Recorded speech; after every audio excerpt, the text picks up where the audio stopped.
State. I never even slept in my village for one day. But something happened that made me to decide this is enough. And what was that? Coincidentally, in 1999, Professor B.C. was ran to be governor of Anambra State. In the primary, he lost. Professor B.C. I wasn't part of the election, wasn't the party member. In 2001, they found out that the governor then wasn't doing what is expected, and a group of people approached him and say, you plan to contest in 2003. Professor B.C. Wons turned to the group and said, I'm going to be 60 in 2003. Nobody, no 60-year-old can govern Anambra State. It's a very difficult state. You need a young man between 40 and 45 who is successful on his own, who can be able to battle all the problems. And he was asked, this happened in December 2001, and he was asked, as Professor B.C. was, actually December 2000, not 2001, sorry, that he should give them somebody. Eventually, they ended up 3 names that they can approach to do the job. I didn't know all this discussion. It was not that I knew. I was just in a bank, as Fidelity Bank, which is mentioned now. ABC was Minister of Health, and he invited me for a dinner. For me as a bank, I'm going to look for deposits. So I went to dinner. We finished talking. We never mentioned politics. We talked generally about Nigeria, my ideas about Nigeria and everything. And finished dinner, I left for Lagos. He didn't tell me about politics. But in April, the people went back to him. He told them, I have 3 candidates. 1, Peter Obi, 2, Peter Obi, 3, Peter Obi. Go and look for him. The people came from his office to my office and talked about politics. And I told them I used the word, over my dead body. At 40, I was chairman of the bank. I was the highest investor in the bank. I had interest in 3 banks where I was seated on the board. I'm enjoying myself. I don't have anything. I fly every week. I go to London and come back first class. So what is this man talking? Go and get involved with this madness. That year, I had always done courses in various schools. Every year, I spent at least a week. Usually it's 2 weeks, 3 weeks in school. That's taking me to Harvard, to Columbia, Oxford, Cambridge. I've been to all of them. That year, I was going to Kellogg Graduate School to do a program that was for 6 weeks. So in June that year, I went to Kellogg. The man who founded Kellogg Graduate School, Professor Dean Jacob, it was his last year. He founded the school in 1957. 2001 was the last year he taught and retired. And he took us on what they call global economy. After 1 month of being in this class, this man never mentioned anything about Africa. A day before he concluded the lecture, everybody in Chicago the hall was full of top business leaders. A day before that, the final day, when he finished, I raised my hand and said, you never said anything about Africa. He said, you want to know about Africa? I said, yes. I paid $40,000 for this course. And nothing was mentioned about the continent that came. He said, I'll tell you about Africa tomorrow. The next day, which was his last day, he finished and said, you want to know about Africa? It's important I'll tell you this story. I said, yes. He said, there's nothing called African economy. He said, nobody plans with Africa. I was so, you can imagine how I feel.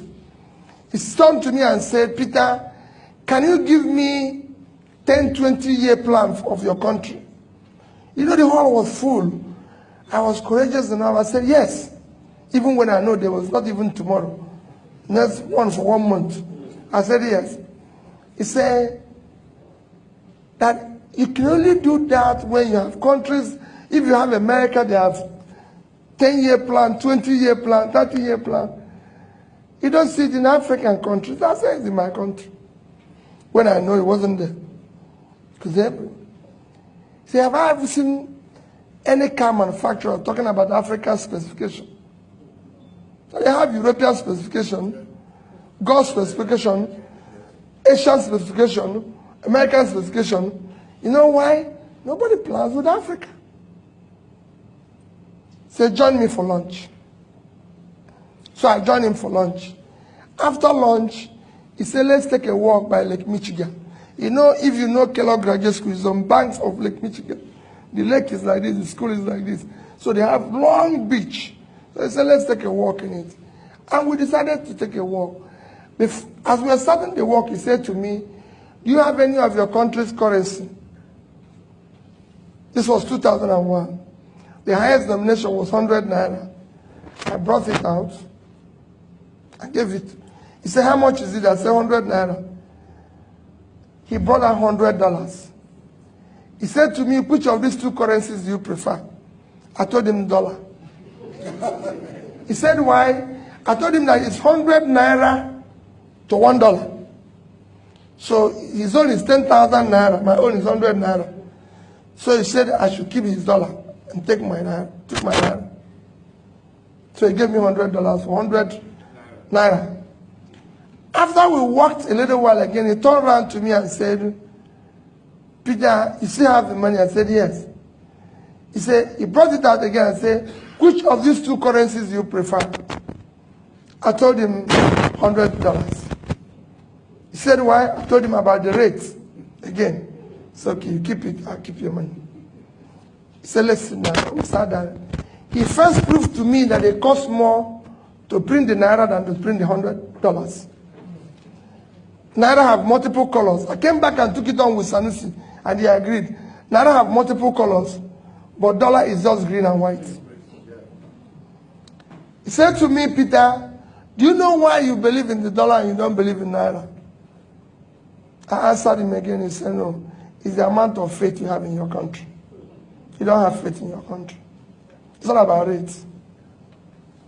You don't have faith in your country. Economy is driven by faith. Nothing else. Anybody who says, I've been teaching this for several years now, is faith. It's hope.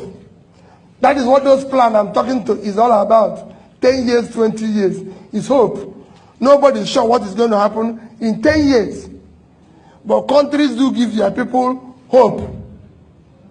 But there's a sense of hopelessness in your place. That's why you prefer this currency. I've served on various boards and various committees and everything. And he went on and on to tell me about his life. And he convinced me that Japanese people keep their money in yen, not the rates. Chinese in Chinese yuan. Malaysians in Malaysian ringgit. Singapore in Singaporean dollars. He went on, then there was no euro. He told me Italians, which their rate was worse, keep it Italian rila. Germans in marks, everybody in this. But the Africans don't keep it because they don't have faith in their continent. So they give it to the dollar and make the dollar stronger. Because they prefer to put their money here and build in America. Now he is a lecturer. He drives S-Class. The wife is the lecturer, he drives the Lexus. The daughter is the lecturer, he drives the Lexus. The lecturers in your place don't drive such cars, they don't live such life. And they said to me, can I ask you for a favor? Just to tell you a story. I said, yes. He said, go back to your country and participate in building public wealth. Public wealth enriches everybody. Individual wealth impoverishes everybody. All of you want to make private money. It does not enrich anybody.